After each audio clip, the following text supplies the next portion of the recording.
नमस्कार, मी भारती म्हात्रे सिम्पली स्वादिष्ट मध्ये तुमचं स्वागत करत आहे। आणि आज मी तुम्हाला एक नवीन रेसिपी घेऊन आलेली आहे आणि ती आहे कच्च्या टोमॅटोची चटणी किंवा तुम्ही भाजी सुद्धा म्हणू शकता। खूपच सोप्या पद्धतीने बनवली जाते आणि अतिशय चविष्ट लागते। तर वेळ न घालवता पाहूया याची कृती आणि याला लागणारे साहित्य। पण सुरू करायच्या आधी जर तुम्ही माझ्या चॅनलला सबस्क्राइब केलं नसेल तर सबस्क्राइब करा आणि मग साइडला छोटीशी बेल आयकॉन आहे ती सुद्धा हिट करा। त्याच्याने तुम्हाला माझ्या नवीन नवीन रेसिपीचे अपडेट सर्वात आधी मिळत राहतील।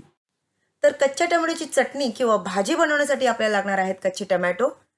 हे बघा, मी ह्या प्रकारे मीडियम साइजचे 4 टोमॅटो घेतलेले आहेत। मार्केटमध्ये इझिली अवेलेबल आहेत, आता तर सीझन आहे आणि खूप छान आणि फ्रेश टोमॅटो मिळतात। तर हे आपल्याला घ्यायचे आहेत 4। यानंतर टोमॅटो बारीक चिरून घ्या या प्रकारे।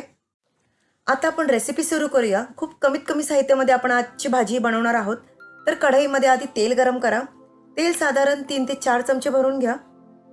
मोठे भरून नाही घ्यायचे, छोटे चमचे भरून घ्या कारण जास्ती तेलकट सुद्धा नको आहे भाजी। आता फोडणी देऊया। तर फोडणीसाठी घ्या अर्धा चमचा जिरं, अर्धा चमचा मोहरी, एकदम कडकडीत फोडणी पडली पाहिजे हा। 8 ते 9 कढीपत्ता घ्या आणि 5 ते 6 बारीक चिरलेल्या हिरव्या मिरच्या। आपण याच्यामध्ये मसाला वापरणार नाही आहोत म्हणून हिरवी मिरची आपल्याला तिखट आणि जास्तीची वापरायची आहे म्हणून 4 ते 5 घ्या। हलकसं परतून घ्या। त्याच्यानंतर आपण याच्यामध्ये घेऊया ठेचलेलं लसूण। मी 8 पाकळ्या घेतलेल्या आहेत, मीडियम साइजच्या। छोट्या असतील तर तुम्ही 10 घ्या आणि मोठ्या असतील तर तुम्ही 5 ते 6 घेऊ शकता। तेलामध्ये परतून घ्या। आता याच्यामध्ये आपण घालूया 1 चमचा हळद। हळद घातल्यानंतर तेलामध्ये परतून घ्या। आता याच्यामध्ये आपण घालूया बारीक चिरलेले कच्चे टोमॅटोज। मी 4 घेतलेले आहेत। तुम्हाला जर जास्तीची भाजी बनवायची असेल तर तुम्ही जास्ती सुद्धा घेऊ शकता। टोमॅटो घातल्यानंतर मिक्स करा आणि मिक्स केल्यानंतर आता आपण याच्यामध्ये घालूया चवीपुरतं मीठ।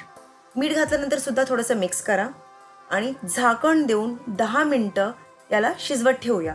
फक्त 10 मिनिटं, कारण पूर्णपणे टोमॅटो आपल्याला शिजवायचे आहेत, कच्चे आहेत म्हणून थोडंसं जास्त वेळ लागतो पिकलेल्या टोमॅटोपेक्षा।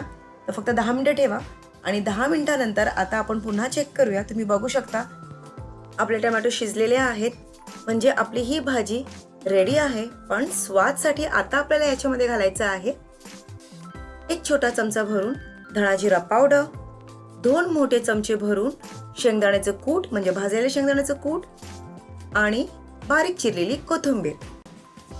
व्यवस्थितपणे याला मिक्स करा। आता कच्च्या टोमॅटोची भाजी आहे म्हणून थोडीशी आंबट तर नक्कीच असणार। ज्यांना आंबट आवडत असेल ते अशीच खाऊ शकता आणि ज्यांना आंबट तेवढं काही जास्त आवडत नाही त्यांच्यासाठी आपण भाजी जराशी बॅलन्स करूया। तर घालूया 1 चमचा भरून साखर। साखर घातल्यानंतर हलकीशी फक्त मिक्स करा कारण ही भाजी आपली गरमच आहे। साखर सुद्धा लवकर विरघळणार आहे, याच्यामध्ये जास्त वेळ सुद्धा लागणार नाहीये। तर ही बघा तयार झालेली आहे आपली कच्च्या टोमॅटोची भाजी कम चटणी।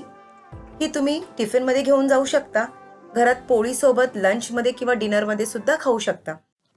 तर तुम्ही सुद्धा ही झटपट टोमॅटोची चटणी बनवून लवकरात लवकर मला कळवा की ती ही कशी झालेली आहे आणि आवडल्यास नक्कीच लाईक करा, सबस्क्राइब करा आणि कमेंट आणि शेअर करायला विसरू नका।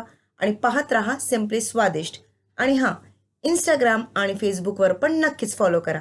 थँक्यू।